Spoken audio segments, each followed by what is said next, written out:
What's going on, guys? This is Citizen of Nuketown here, bringing you a game of Search and Destroy on the map Carrier, where I go 19-2 in 5 rounds using my new favorite assault rifle, the M27. It's badass. Try it if you haven't.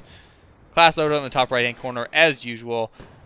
But now we're going to get into the main topic of the commentary today, and it's kind of like a comparison of PC versus console, and why I think PC in the future is going to phase out the current generation consoles, at least the ones that are brought to us by Microsoft and Sony. And yeah, so let's get into some of the points that I have here.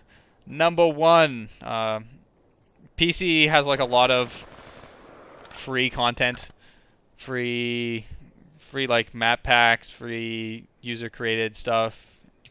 You can create stuff yourself, and it's a lot cheaper. Like, if you ever seen the prices of like full games on Steam that aren't AAA titles, you'll see a lot of good games for under $10.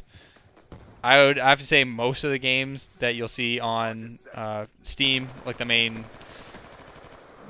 like point of sale place for video games on the PC, they're usually under $10, which is a lot better price point than paying $60 for this game and then having to pay for online to play it online, and then paying $60 for the DLC and more DLC. It's too much DLC. I don't want to pay for anything else. Fuck it. You won't see any DLC gameplay for me, or DLC camos, or any of that bull crap, because I'm cheap as fuck. But that kind of transitions into why I think the consoles are gonna fail, is because they're cheap as fuck too. Some of the things that they've been doing are like charging people to play online for Xbox Live, which is basically they charge you for quote unquote servers, even though there's someone who pretty much hosts games when you play online anyways, which is, it's kind of ridiculous that they charge $60 or whatever it is for Xbox Live for a year. But that's kind of ridiculous, and also their philosophy of being cheap spreads to the developers. Like at least for Xbox, the cost of updating your game is around $10,000. I'm not 100% sure on the price, but that's expensive as fuck to fix something. Like each patch that Call of Duty has had, it's like $10,000, which they could either keep it and have a not as good game, which is what I think they've been trying to do. Unfortunately, haven't fixed anything like lag, but they've had those things and it really like discourages people from updating the game constantly. So if you play a bunch of games on Steam or PC or whatever you get your games on PC for, they tend to update. I'm not going to say daily, but at least weekly. Like if there's a bug and it lasts a week, and it's surprising for most games. Well, not most games, but like I'm going to just use a game, for example, like Team Fortress 2.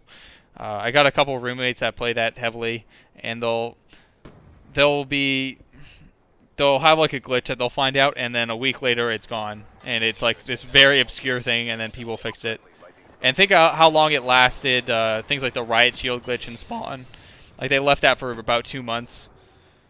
People still do it because they're faggots, but yeah, like being able to put on multiple riot shields in Spawn and not fixing that for so long is pretty ridiculous, and you won't see that on PC. But yeah, when you get updates constantly from the developers, it kind of like constantly improves, and there's an ongoing effort to balance everything, which is fantastic.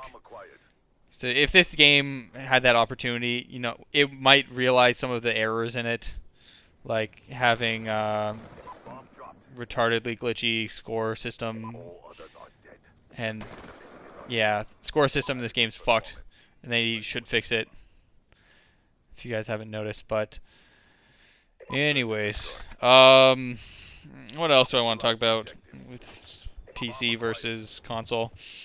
I don't know. The controls are a lot better.